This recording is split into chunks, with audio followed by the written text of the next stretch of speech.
इस वीडियो में हम कक्षा 8 की प्रश्नावली 3.1 का चौथा और पांचवा क्वेश्चन हल करेंगे। चौथा क्वेश्चन है जो कि मैंने तीसरे क्वेश्चन में भी बताया था उससे जुड़ा हुआ ही है। तालिका की जांच कीजिए, प्रत्येक आकृति को त्रिभुजों में बांटिए और कोणों का योगफल ज्ञात कीजिए।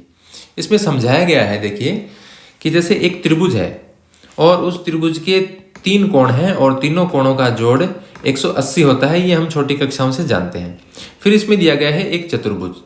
ये एक चतुर्भुज था, उसमें एक विकर्ण खींच दिया बीच में, और ये विकर्ण खींचने से क्या हुआ, ये 2 त्रिभुजों में बट गया।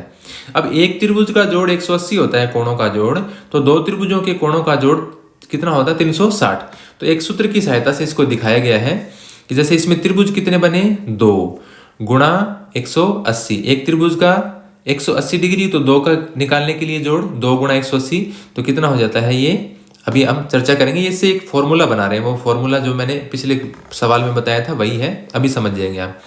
अब इसमें बनाया पंचभुज, 5 भुजाओं वाला, 1 2 3 4 5, और इसमें इस प्रकार से 2 विकर्ण खींच दिए। अब इससे कितने त्रिभुज बन गए, आप यहाँ देखिए, 1 2 और 3, ये 3 त्रिभुज बन गए। अब एक त्रिभुज का तीनों कोणों का जोड़ 180 होता है, तो 3 त्रिभुज के तीनों कोणों का जोड़ क्या हो जाएगा, 3 गुणा 180। 180 को हम 3 से गुणा कर देंगे, उसका तिगुना आ जाएगा। इसी प्रकार फिर इसमें 6 भुजाएं ले ली। 6 भुजाओं वाले में हमने विकर्ण खींचे तो 4 त्रिभुज बन गए, 1 2 3 और 4। तो 4 को हमने 180 से गुणा कर दिया तो 720 आ जाता है। यानी जो 6 भुजाओं वाला है बहुभुज, उसके अंतःकोणों का योग 720 होता है। तो इससे एक फॉर्मूला निकाला है कि 4 भुजाएं थी तो 4 माइनस 2 गुणा 180, यानी 2 से 2 त्रिभुज बने।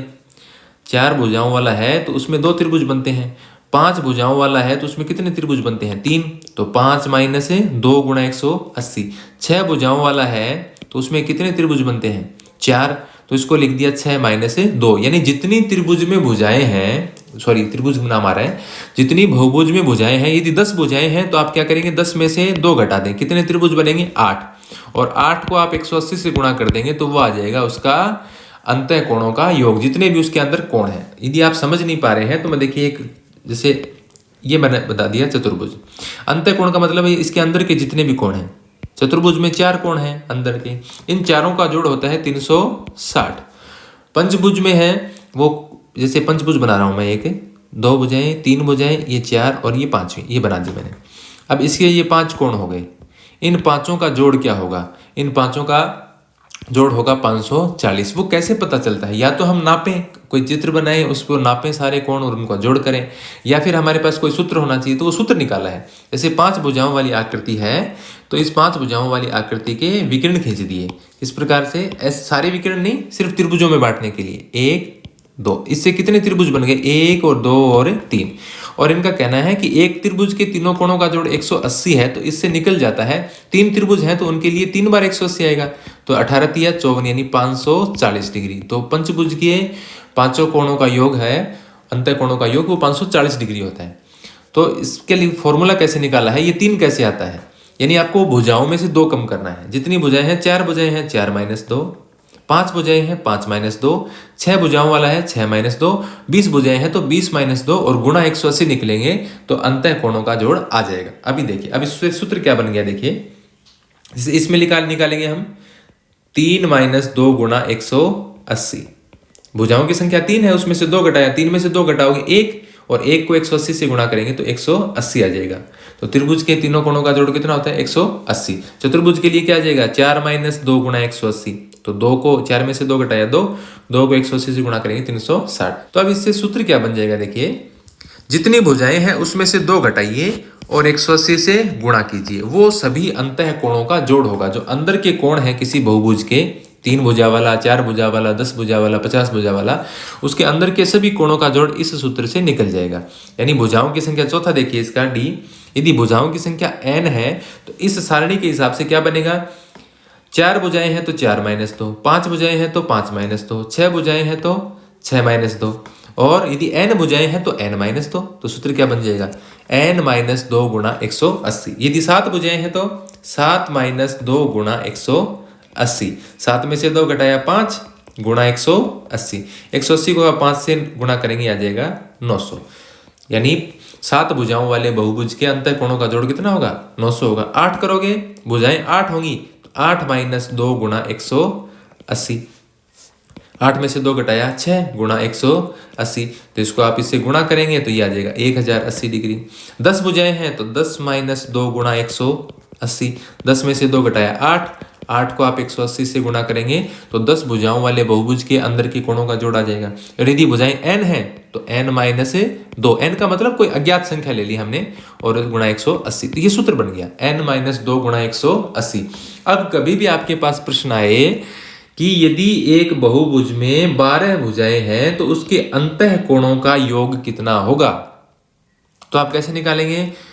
सूत्र लगाएंगे n - 2 × 180। भुजाओं की संख्या 12 है तो लिखेंगे n की जगह 12, n मतलब भुजाओं की संख्या, 12 - 2 × 180। अंतः कोणों का जोड़ निकालने का सूत्र हो गया ये। 12 में से 2 घटाया 10 × 180, 180 को 10 से गुणा करेंगे आ जाएगा 1800 डिग्री। ये है अंतः कोणों का योग। किसी भी बहुभुज के जो अंदर के कोण हैं उनका सबका जोड़ निकालने के लिए सूत्र है ये n - 2 × 180, जो इसे हम सारणी से पता चलता है और इस सारणी की सहायता से हम ये A, B, C और D क्वेश्चन को हल कर सकते हैं। फिर इससे अगला सवाल है समबहुभुज क्या है? एक समबहुभुज का नाम बताइए जिसमें 3 भुजाएं, 4 भुजाएं, 6 भुजाएं। समबहुभुज देखिए किसे कहते हैं? समबहुभुज ऐसा बहुभुज जिसमें सभी भुजाएं समान हो, सभी भुजाएं समान हो, और नंबर 2 सभी कोण समान हो, सारे कोण बराबर बराबर हों उसके अंदर के, तो वो जो बहुभुज है उसको कहते हैं हम समबहुभुज। सभी भुजाएं समान होनी चाहिए, भुजाओं की लंबाई, एक भुजा 5 की है तो बाकी की भी 5 की होनी चाहिए, चाहे वो त्रिभुज हो तो 3 भुजाएं, चतुर्भुज हो तो 4 भुजाएं, 10 भुजाओं वाले तो 10 भुजाएं समान होनी चाहिए और 10 कोण समान होने चाहिए। तो जो भी बहुभुज जिसकी सारी भुजाएं समान हो और सारे कोण समान हो तो उसको हम समबहुभुज कहते हैं। अब ऐसे समबहुभुज का नाम बताना है जिसमें 3 भुजाएं हैं, तो 3 भुजाओं वाले वैसे तो आप कोई भी आकृति बना सकते हो, ये भी 3 भुजाओं वाली है, ये भी 3 भुजाओं वाली है, ये भी 3 भुजाओं वाली है, लेकिन इन भुजाओं में, इनमें आप क्या देख पा रहे हैं? तीनों भुजाएं समान नहीं है, किसी में कोण समान नहीं है।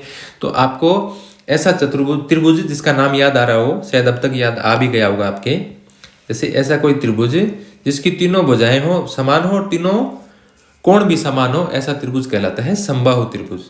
ऐसे त्रिभुज को क्या कहते हैं? समबाहु त्रिभुज, जिसकी तीनों भुजाएं भी समान होती हैं और तीनों कोण भी समान होते हैं। तीनों कोण इसके कितने कितने डिग्री के होते हैं? 60-60 डिग्री के, क्योंकि त्रिभुज के तीनों कोणों का जोड़ 180 होता है, इसलिए तीनों को बराबर करेंगे तो 60-60-60 के होंगे। और इसकी तीनों भुजाएं भी समान होते हैं। मान लीजिए इसकी 7 सेंटीमीटर ये है तो ये भी 7 होगी, ये भी 7 सेंटीमीटर होगी। तो तीनों भुजाएं समान और तीनों कोण समान, तो 3 भुजाओं वाले बहुभुज में समबहुभुज का मतलब कौन सा त्रिभुज होगा? समबाहु त्रिभुज। अब 4 भुजाओं वाले की यदि हम बात करें, 4 भुजाओं वाले बहुभुज में का क्या नाम होगा?